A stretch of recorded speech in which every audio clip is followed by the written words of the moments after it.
Okay, let's do it here. Let's do it. Come on. Let's do it here. Let's do it. Come on. Today we're going to be talking about how to become a content creator. Let me introduce you. It's 2022. There are lots of people out there who are starting to develop interest in content creation on Instagram, on YouTube, on TikTok, whatever platform you might be interested in. And I know there are quite a lot of young content creators as well. So I figured, you know what? I would like to share with you from my own experience how I think you can go about it. I'm going to keep it very simple, very straightforward. I know there's lots of information out there and I don't want to overwhelm you. So this is going to be like your Kickstarter, like something to jumpstart your journey into content creation. So very quickly before I sit down and we get into the conversation on how to become a content creator, I wanted to shout out to all the moms out there. You're doing great work with your kids. But if you do have children that are ages 5 to 17, then once again, yes, I'm back to remind you to get them vaccinated against COVID-19, okay? The Houston Health Department has a major campaign on that going on right now, and it is because it is safe for your kids to get vaccinated. I know they are on summer break right now, but hey, everyone is going to come back to school very, very soon. It's going to be back to school season and you don't know where kids have been, where they've gone to, what they've experienced. One of the things you can do to protect yourself, to protect your child, to protect your family is to get your kids vaccinated. Look into it, read more about it at the very least. I'll put the link down in the description box and in the comment section as well. I'll pin it up there so you can click on it, go read more. Number one, why do you want to become a content creator? I know that seems cliche or sounds cliche, but that's the truth. Because in order to figure out what kind of content creator you want to be, you need to know why you want to be a content creator in the first place. Because there are lots of content creators out there. What is going to set you apart?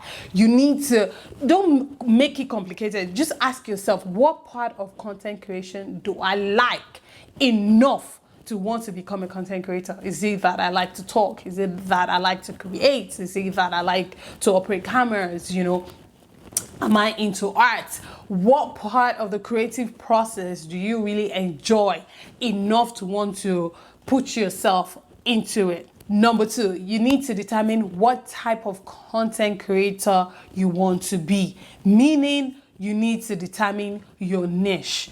You cannot be everything to everybody, and you cannot be called to serve the whole world.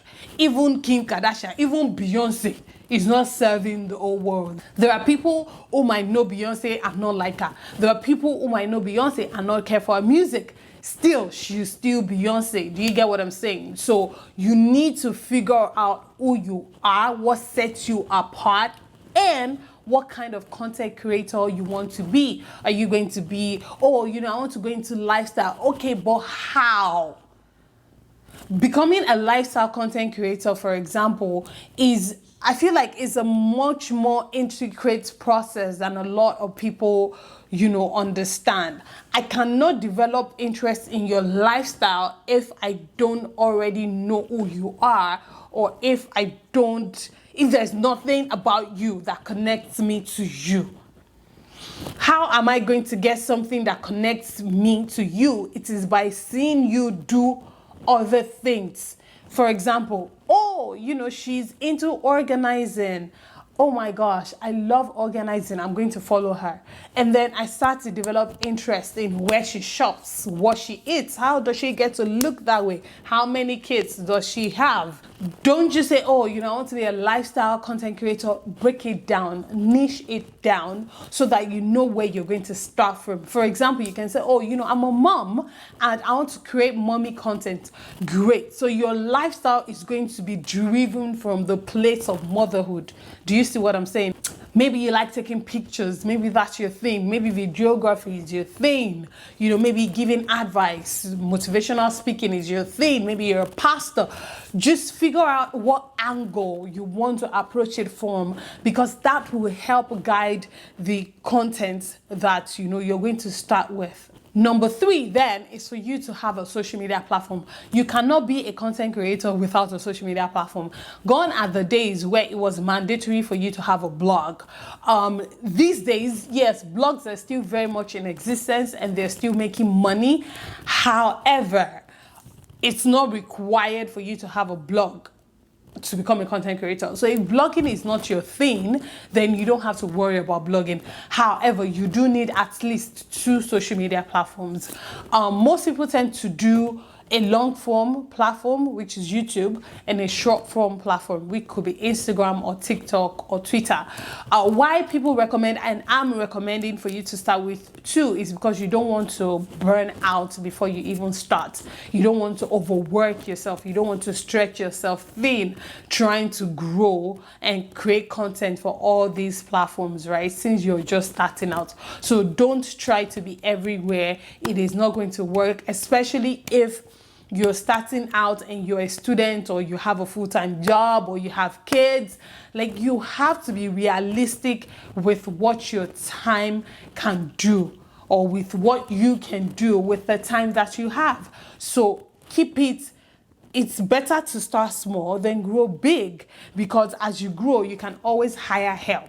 Number 4, what you're following like on those platforms.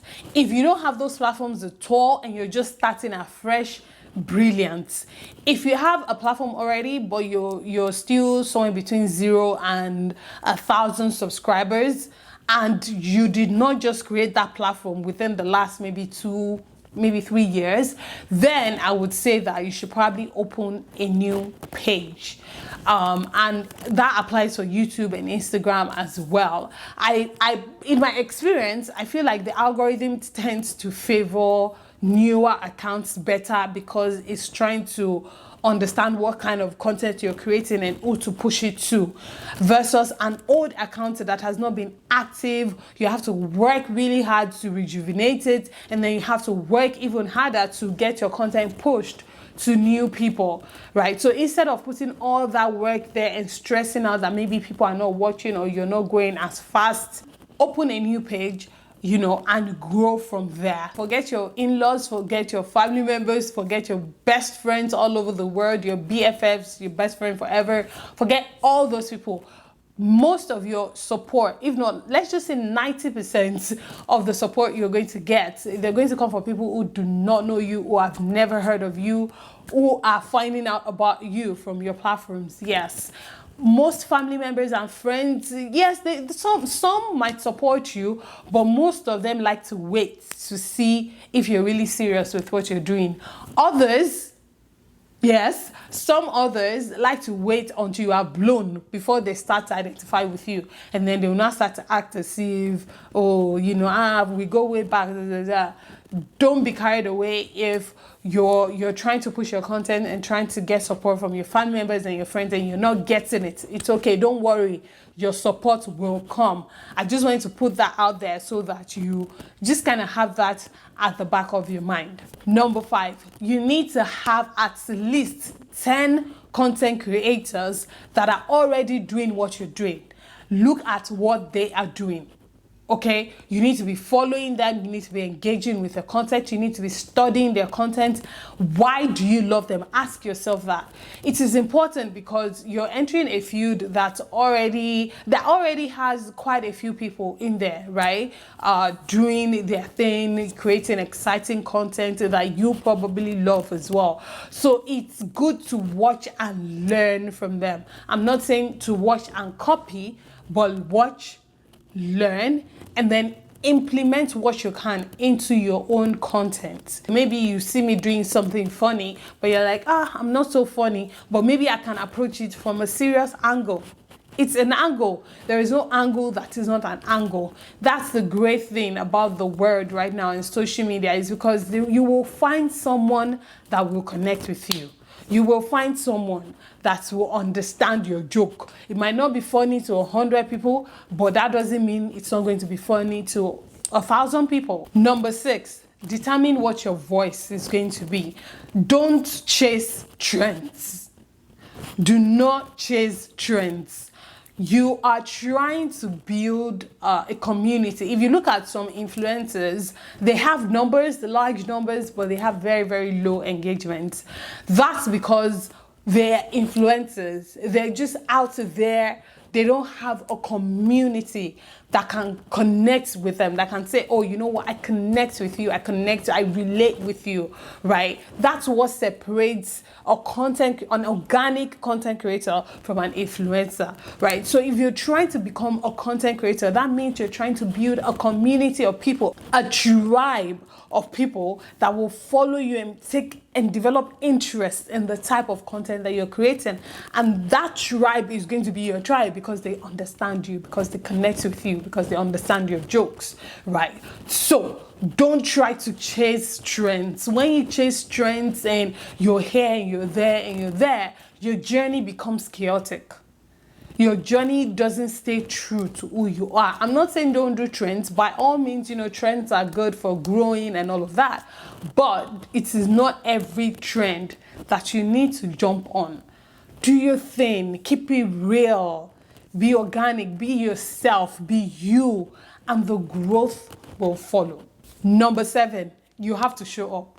I don't want to use the word consistent, but you have to be consistent. You have to show up. It's social media isn't saturated. However, there is not a shortage of content out there for people to consume. So if you don't show up, people are going to move on. If you post today and then the next post is in another 2 weeks, that's not gonna work.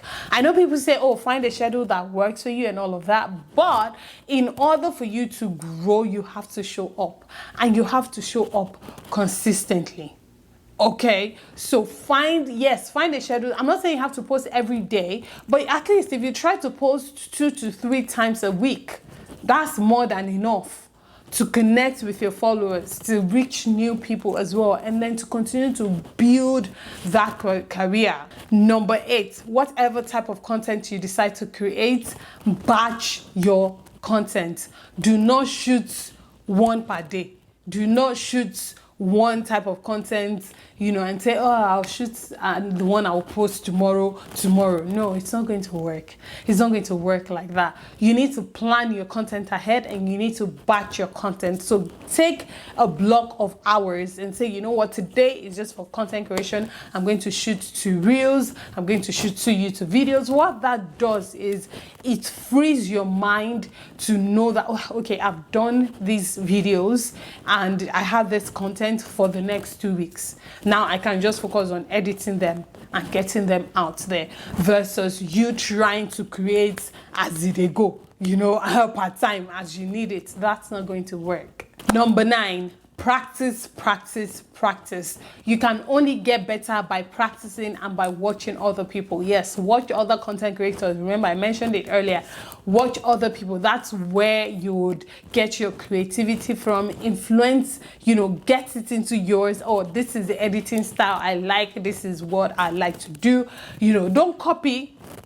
Stay uniquely you. However, put your own vibe into things and then just practice. Don't overthink it. That's something I always tell myself. Don't overthink it. Keep going. The goal is to make sure the next post is better than the current one you have. Okay, I've gotten this out, I gotta move on. Don't get stuck on it. Oh, I don't like how my lashes were looking. Oh, I don't like I wasn't wearing lipstick. Oh, don't forget it. Get it out and move on. Don't get stuck on it. Don't get weighed down. Don't sit on content and refuse to post because you are overthinking minute details. Okay? And number 10, last but definitely not the least, just do it. Just do it. Just pick up that camera, pick up your phone. You don't need any major gadgets. I'm using daylight to shoot right now, and my windows are even closed right now. I'm shooting with my camera, yes, but then again, I've been at this for a while. So yes, I do have a camera, but if you don't have a camera, use your phone. Try to get a good phone at least that gives a good quality, okay? And then Look for somewhere quiet if you're going to be talking. If you're not talking, perfect. All you need is daylight. Face the light. Always let let the light hit your face. Let it hit your face. Don't back the light. And then just create. Make great things happen. Just do it. Okay? I would really love to share more about creating content, growing, maybe even getting brand deals and all of that. So but that all depends on how this does, and if I get that there are lots of people that are interested in this type of content. But I don't know why, it was just really on my heart to do something like this. So there you have it. If you have more questions, drop them in the comment section. I will be glad to answer your questions. Okay, thank you so much for watching. I hope this was value for your time. I can't wait to see you again very soon. I pray God blesses you, your homes, your marriages, your relationships. Most importantly, I pray God blesses you. Remain in God and God bless you. Mwah. Bye.